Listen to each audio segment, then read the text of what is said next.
I mean, back, before we started to specialize in dentistry, so about 3 or 4 years ago, we were working with all kinds of different companies, real estate agents, car dealerships, engineering companies.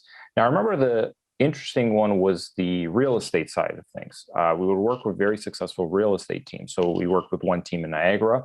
I was run by two guys, Jerry Hendricks and Sean Delod. I hope they don't mind me saying their name. They were phenomenal real estate agents.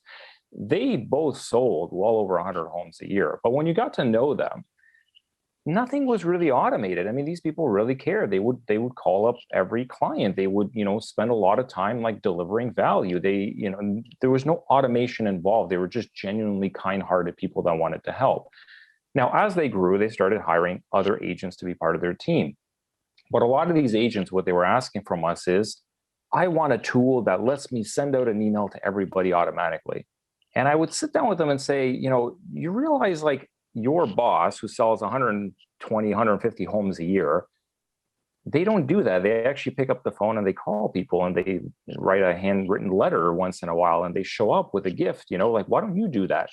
And they would say, well, that's going to take too much time. And, there's so many people I need to talk to.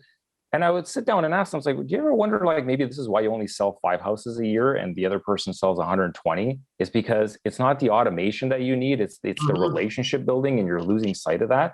And of course, this is not what a lot of young people wanted to hear, because we grew up in this world of like, everything is digital. It's technology for everything to make life easier. But I think people lose sight of the basic principles that are fundamental to running a good business that were just as valid 100 years ago as they are today.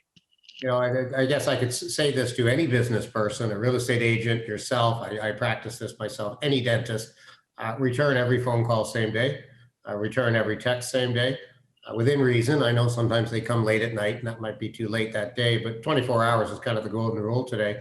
And even if you don't want to respond to somebody, respond. And if you don't have anything to report, let them know you don't have anything meaningful to report, but you're working on it, and you will get back to them when you have something to report. And that can go to any salesperson in any organization, even the dentists of this community. There are some times where we have some difficult conversations to have with people, and have them and get it over with, and do your best. Apologize if you've made a mistake, but be human. And I think that that's what we're forgetting about here with all of this automation and technology. We're using Zoom today to do this. I miss meeting people in person. I just don't do anywhere near as much of that as I used to. Very little in the last year, of course, very little.